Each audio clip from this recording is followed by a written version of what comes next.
मैं मीडिया की डिग्री जो थी उसके लिए आई थी, मैस कम्युनिकेशन के लिए। सबसे पहले जो लड़की एक ना, अगर मैं अपना बताऊँ ना जाती, तो मैं सबसे पहले अगर इस तरफ नशे की तरफ आई तो हॉस्टल से आई।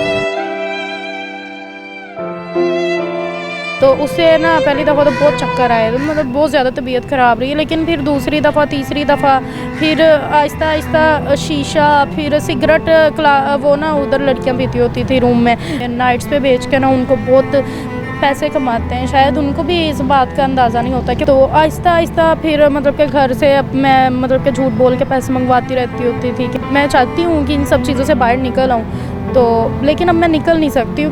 मुझे ना इस काम के लिए बहुत लेट हो चुका है, क्योंकि इस काम में इतना आगे निकल के ना, आपको पता है यूनिवर्सिटी के ज़्यादातर बॉयज़ ही होते हैं जो गर्ल्स को नाइट्स पर बुलाते हैं।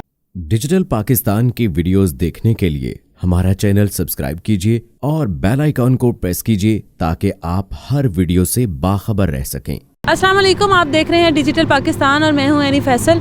आज मैं आपके पास जो कहानी लेकर आई हूं वो कहानी नहीं है, वो एक तल्ख हकीकत है उन लड़कियों की जो छोटे शहरों से या किसी गांव से आती हैं अपने ख्वाबों को लेकर, अरमानों को लेकर किसी यूनिवर्सिटी में अपनी डिग्री मुकम्मल करने के लिए, पढ़ने के लिए और अपने माँ बाप का सहारा बनने के लिए।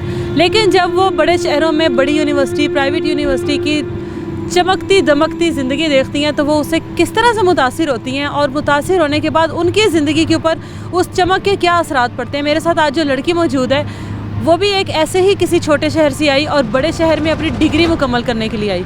लेकिन वो डिग्री तो अब तक मुकम्मल ना हो सकी, लेकिन उसके साथ साथ उसकी ज़िंदगी ने, उस यूनिवर्सिटी ने, उस जगह ने, उस चमकती दमकती दुनिया ने क्या असरात छोड़े हैं वो आपको बताएगी। और ये एक मैसेज है आज उन तमाम लड़कियों के लिए जो यूनिवर्सिटीज़ में जाती हैं और उस ज़िंदगी से मुतासिर होती हैं। अस्सलाम वालेकुम। वालेकुम सलाम। कैसी हो आप? अल्लाह का शुक्र, आप सुनाएं। अल्हम्दुलिल्लाह। कौन से शहर से आपका ताल्लुक़ है? मेरा उकाड़ा से ताल्लुक़ है। और क्या आपके पापा क्या करते हैं? पापा खेती बाड़ी वगैरह करते हैं। मुश्किल होगा आपको बड़े शहर में भेजना, फिर आपके हॉस्टल के ख़र्चे पूरे करना, यूनिवर्सिटी के, किस तरह से मैनेज किया ये सब कुछ? मुश्किल तो बहुत है, मतलब कि अगर मैं बताऊं तो फैमिली को, पापा को जब भी फ़ीस का बताती हूँ ना, तो जितने आई थिंक सो वो घर में जानवर वगैरह थे ना, वो आहिस्ता आहिस्ता करके ना सेल होते जा रहे हैं। मतलब कि बकरे या बकरियां थी, जानवर होते हैं गांव में, हम लोगों के पास जानवर ही भैंसे वगैरह रखी होती हैं, ऐसी चीज़ें ही होती हैं। तो उनको जब भी फ़ीस देनी होती है तो उनको सेल करके, इतनी ज़्यादा फ़ीस है कि हर मंथ के बाद सेल करके उनको मुझे पैसे भेजने पड़ते हैं। हर बारी वो इस तरह से आपके खर्चे पूरे करते हैं। तो आपने जब यहाँ पर आई हो, इधर की दुनिया आपके लिए कितनी नई थी? वो दुनिया तो फिर आपको पता है कि छोटे शहरों से आओ, वहाँ पे एक तो आज़ादी नहीं मिलती है, सबसे पहली बात है। मतलब वहाँ पे घर से बाहर नहीं निकलना, कॉलेज जाना है तो पापा ने छोड़ के आना है, पापा ने ले के आना है। यहाँ पे सबसे पहले आके वो जो एक आज़ादी मिली ना, पहले तो डर लगता था अकेले आने जाने में ना, लेकिन जो वो बाद में आदत पड़ गई ना अकेले आने जाने की, और वो जो माहौल था जो यूनिवर्सिटीज़ में लड़की लड़कों की इकट्ठी क्लासेस, पहले तो किसी को बुलाते भी शर्म आती थी कि भाई किसी लड़के को हम तो बुलाते ही नहीं है, क्योंकि जहाँ पे हम पढ़ी हूँ मैंने वहाँ पे ऐसी को एजुकेशन नहीं थी। यहाँ पे को एजुकेशन है, ऊपर से इतना मतलब कि डेवलप्ड एक सिटी में मैं मौजूद हूँ, लाहौर में स्टडी कर रही हूँ, तो यहाँ के लोग भी उतने ही डेवलप्ड है। यहाँ पे एलीट क्लास लोग रहते हैं, महंगे महंगे उनके कपड़े होते हैं, हर चीज़ बहुत ज़्यादा उनके हाई होती है। तो उससे आपकी ज़िंदगी क्यों इतनी मुतासिर हुई?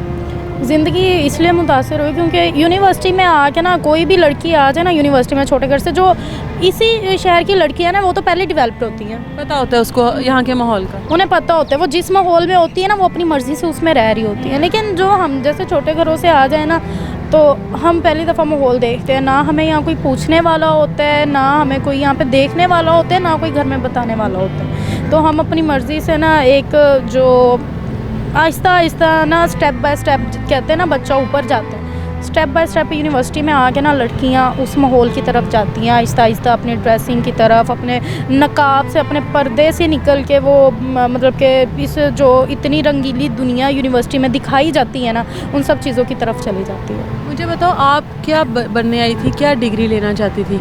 मैं मीडिया की डिग्री जो थी उसके लिए आई थी, मैस कम्युनिकेशन के लिए, और मेरा इंटरेस्ट भी मीडिया में जाने का ही था कि मैं, इजाज़त मिल गई थी घर वालों की तरफ से? बहुत मुश्किल से, ये मेरे घर वालों का मुझ पर बहुत बड़ा एहसान था शायद, जिससे मैंने अपने हाथों से ना उस एहसान का गला दबोच के ना उसको मार के दफन भी कर दी।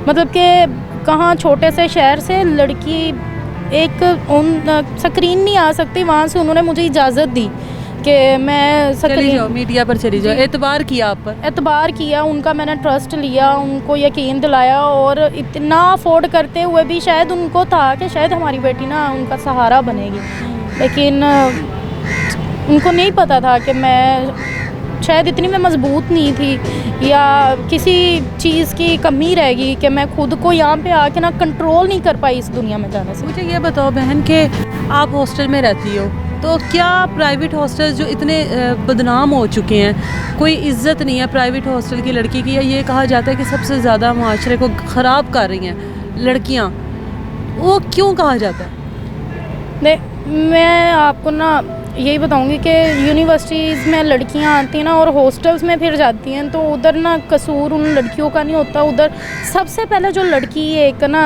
अगर मैं अपना बताऊँ ना ज़ाती, तो मैं सबसे पहले अगर इस तरफ नशे की तरफ आई तो हॉस्टल से आई।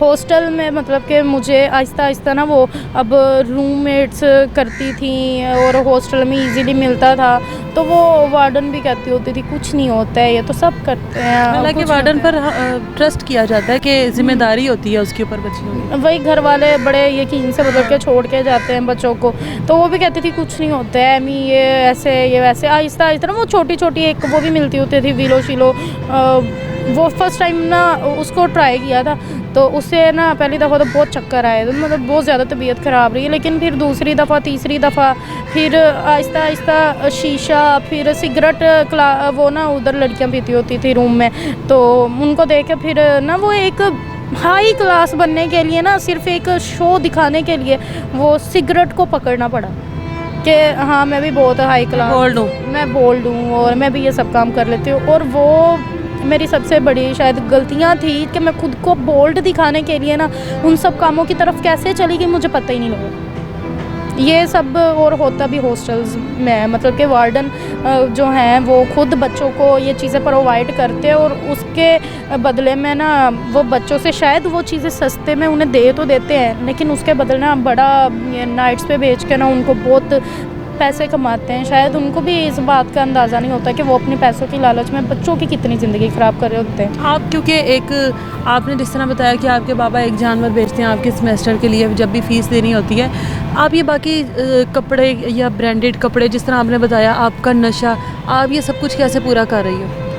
एक तो पहले तो ये था कि रूममेट्स के पास ऐसे कपड़े होते थे ना बड़े, तो चेंज कर लेते थे।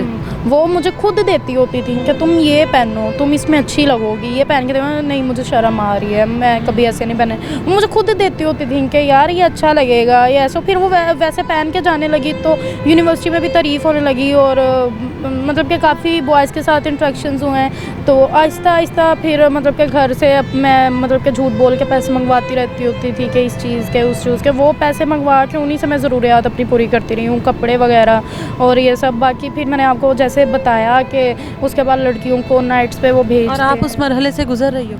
उस मरहले से गुजरी हूँ, तो अभी भी मतलब कि मैं चाहती हूँ कि इन सब चीज़ों से बाहर निकल आऊँ, तो लेकिन अब मैं निकल नहीं सकती हूँ क्योंकि इंसान को इतनी आसाइशें मिल जाती हैं, इतनी आसाइशें मिल जाती है, ब्रांड के कपड़े, ब्रांड के मेकअप, और ब्रांड से नीचे नाम ही नहीं होता। फिर गाड़ियों में घूमना, आला खाना पीना, जो चीज़ें वहाँ से मिलती नहीं है वैसा खाना यहाँ पे फिर जब आपको मिले, तो उन चीज़ों से निकलना बहुत मुश्किल हो जाता है। क्या आप निकलना चाहती हो? कभी सोचा है कि इसका एंड क्या है, या पेरेंट्स यहाँ पर डिग्री के लिए मुझे भेज रहे हैं और मैं डिग्री के बजाय यहाँ पर किसी और चीज़ों में मुलविस हूँ, कल को डिग्री नहीं कंप्लीट होगी, कल को ख्वाब नहीं पूरे होंगे?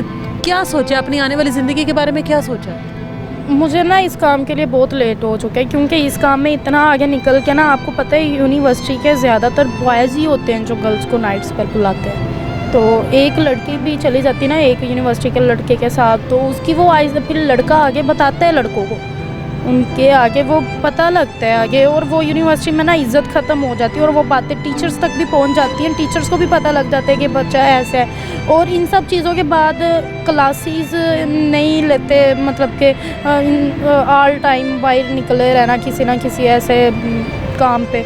तो नशे में भी ऐसा होता है कि क्लासेस में फिर वो जो 3 घंटे की एक क्लास है ना वो भी नहीं ली जाती। और अब मैं इन सब कामों में इतना आगे आ चुकी हूँ कि मैं चाह के बिना पीछे नहीं जा सकती हूँ। मतलब कि जो फ्यूचर ब्राइट नज़र आता था ना यहाँ आते हुए कि अल्लाह मियाँ ने ना मेरा मकसद पूरा कर दिया है ज़िंदगी का। मतलब कि मैं बड़ा अल्लाह ताला से दुआएं मांगती होती थी और घर वालों ने भी जब भेजा। अब मुझे डर लगता है कि जब तक मैं यहाँ हूँ तब तक तो चलो घर वालों से छुपा हुआ है, बाद में मैं क्या करूँ। आप यहाँ पर अभी भी मिलने तो जाती होगी अपने घर वालों से, तो वो जो आपको एक चीज़ है नशा ज़ाहिर है वो तंग तो करता होगा, घर वालों को नहीं पता इस चीज़ का, कैसे उस टाइम पर मैनेज करती हो आप जब मिलने जाती हो उनसे? ये होता है कि मैं जल्दी घर ना जाती नहीं हूँ, मैं जल्दी घर नहीं जाती, किसी ना किसी बहाने से ना मतलब कि बहाना लगा देती हूँ, क्योंकि मेरे लिए बहुत मुश्किल होता है। और जब भी जाती हूँ ना ज़्यादा 3-4 दिन से ज़्यादा मैं जाती नहीं हूँ। एक तो बहुत दूर है तो मैं 3-4 दिन के लिए जाती हूँ और उधर भी वो इतना मतलब कि टफ़ हो जाता है। फिर मैं वो नशा ना वो साथ होता है अवेलेबल, लेकिन बहुत छुपा के रखना पड़ता है, बहुत पर्सनल मतलब कि इंसान को उसको पर्सनली खुद के पास रखना पड़ता है सेव करके। और फिर ये है कि वॉशरूम में जाके या नहाना जाना बहाने से तो फिर जाके और फिर बंदा जल्दी ना वहाँ से निकल नहीं सकता है, क्योंकि एक उससे फिर नॉर्मल होते भी टाइम उसको आपको देखकर आपके घर वालों को कभी शक नहीं हुआ या वो इतने सादा हैं कि उनको नहीं पता लगता?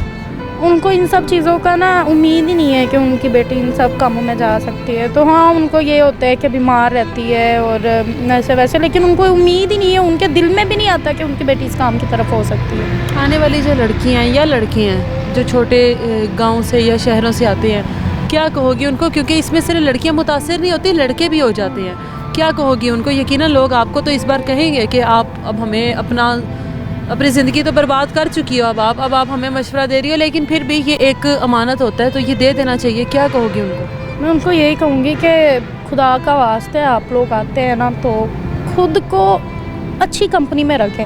आप लोग जैसे हैं ना आप बहुत बेहतर है। आप बुर्का पहनती हैं ना तो यकीन जाने आप सब लड़कियों में बेहतरीन है। आप नकाब करती है ना तो सबसे प्यारी लग रही है। आपको नहीं ज़रूरत है फ़ैशन की, आपको मेकअप की नहीं ज़रूरत है। ये सब चीज़ें वो हैं जो आपको एक वो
कि सिर्फ अपने ख्वाबों को पूरा करो, उनको कहीं बीच में उसी यूनिवर्सिटी के अंदर कब्र खोद कर उनमें ना दफना दो।